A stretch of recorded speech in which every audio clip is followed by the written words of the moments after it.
My name is Kevin Jones, and the grind starts now. You know, I'm from Mount Vernon, growing up in Mount Vernon, you know, tough, small place, blue-collar place, so it kind of resembles my game a little bit because, you know, always had to work for everything I ever had. So as far as when it comes to like rebounding and defense, it was just kind of always a part of my DNA, just that gritty toughness and just always go out there and not being afraid to compete, not being afraid of competition. Because Mount Vernon was a big basketball school, so I mean only the strong survived out there. So if you wanted to make it big, if you wanted to make it out, you had to do what you had to do. So it just kind of taught me work ethic and just to always go out there and compete at the highest level. I can't, like, once you saying that and me actually watching you as a player, like I can really attest to everything you're saying. And you know, I had a unique position with you because we were teammates, but I didn't get to play that year. I was sitting out, so you know, I really got to see up close, you know, what I felt like was a part of the grind, you know, because you know that for me, I'd only played 1 year of college, and I didn't really have a clear-cut example of, you know, things always being done the right way. And you know, when I met you from day one, you know, the coaches told me like, make sure you watch him. Like, you're not gonna see nothing bad from him. You're only gonna see, you know, hard work and, you know, determination. So make sure you pay attention because he's gonna go somewhere. So, you know, I always paid close attention to what you did, and you know, that kind of helped me turn my work ethic up a little bit, just seeing how hard you work. Yeah, so I mean, like you said, man, that was kind of, I prided myself on that, you know, always trying to set a good example, especially for the younger guys coming in, because when you came in, me and Truck were seniors. We were the only 2 seniors on the team, and we had like 8 freshmen coming in, and 2 transfers with you and Eric. So we just always try to set a good example for both of y'all, and always wanted to be those players that you could come up to and ask for advice. And yeah, man, so because we knew that y'all were gonna be the head of the programs once we left, so we just wanted to leave that blueprint for y'all, and you know, just kind of give y'all an insight on Coach Huggins and what he expects out of you guys. So I think you know, you had your rough year, but I think you carried the torch really well once you got older, and you know, you realized exactly what he wanted out of you, and I think you finished your career out real strong now. Yeah. Just for a lot of people, I mean, most people are familiar with, you know, your path and, you know, the kind of route that you've had to take.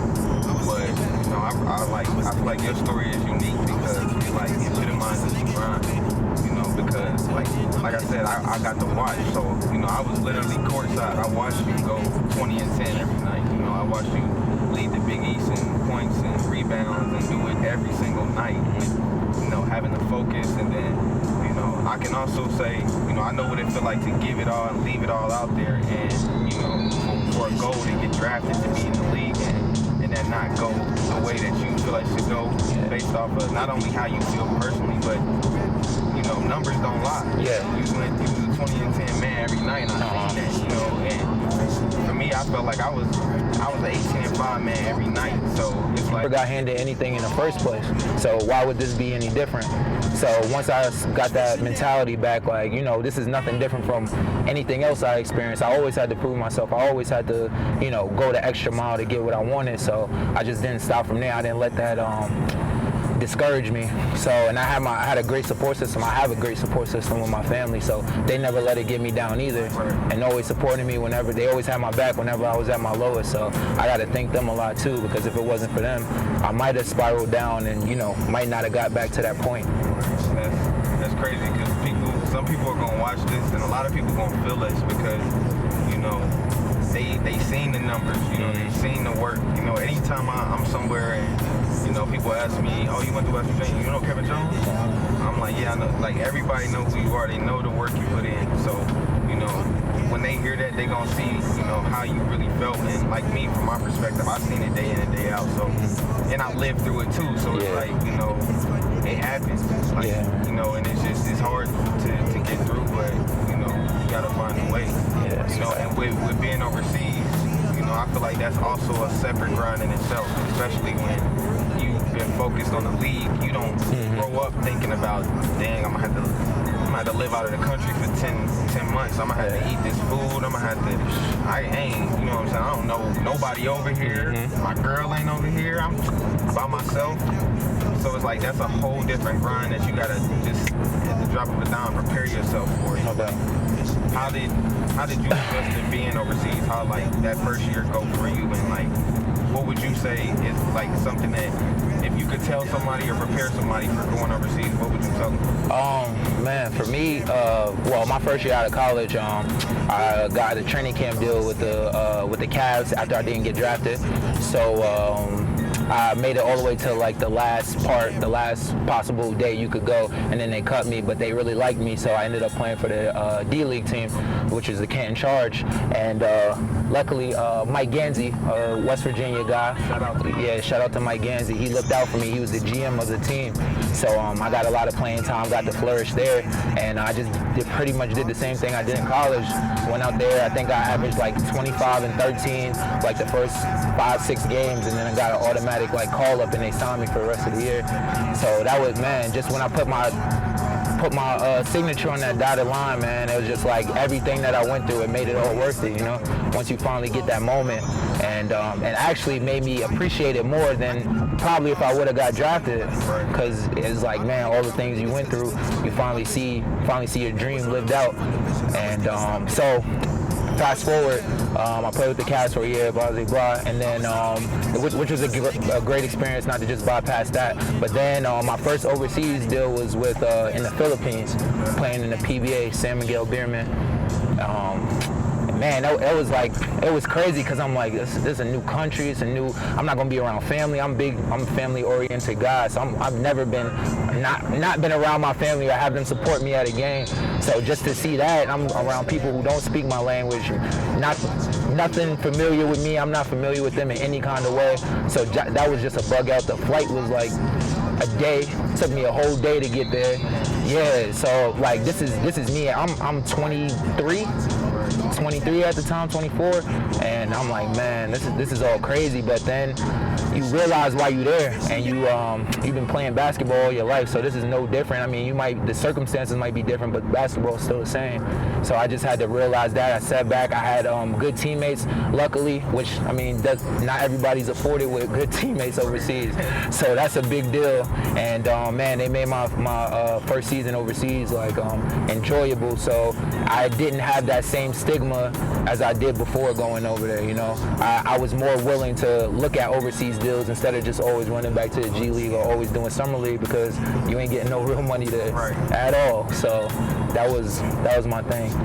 It's like you're in another country, you know, you got all the odds stacked against you, and it's like, it's not easy, bro. It's really like a never-ending grind. It's like, no matter, you know, how much hard work you're doing, no matter how much the numbers you're putting up, like, you always gonna be compared to another American, you know what I'm saying? You're always, it's just hard. It's just like it's like a rat race. It's always in the same thing until you're able to, you know, break out. And then, you know, that only happens for, I'm not gonna say it only happens for certain people, but it's not as easy as people think. Yeah. Once that happened, and once I started to get to know them on that level, I felt like our chemistry on the court got better. You know, they was more willing to treat me more like them than like the American. And so that's big that you pointed that out. This vlog is gonna be, well, the part I'm talking about now is gonna be a lot about West Virginia and just like how we come back here. And, you know, just the environment that Hugs created for us to come back and work on our game and stay, you know, at the level we're trying to be at. Because it feels like being at home, and then, you know, you got you guys here, we got all the older guys, and, you know, iron sharpens iron, so we come every summer and we get each other better, whether it's playing on the court, whether it's sharing experiences, giving each other advice. It's a big brotherhood, and you got to thank Coach Huggins for that, because since he's been here, he's encouraged that. You know, he put a locker room just in there for us, with our lockers for the guys who come back. Like, nobody does that. You know, every place that I've been to overseas, I talk with players, and most of the players don't even go back to where they went to school, not even once.